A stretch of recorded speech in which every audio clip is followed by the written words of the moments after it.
Hey folks, Mark here. Search Circles on his Goat. Welcome to Goat's Garage. Well, when your concrete guys didn't pour it deep enough, you have to take drastic measures. Luckily, got a good crew came in today and they got it ready, and it's going to be 8 inches.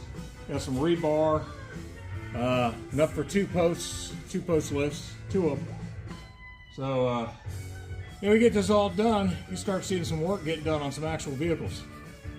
Keep it tuned. Thanks.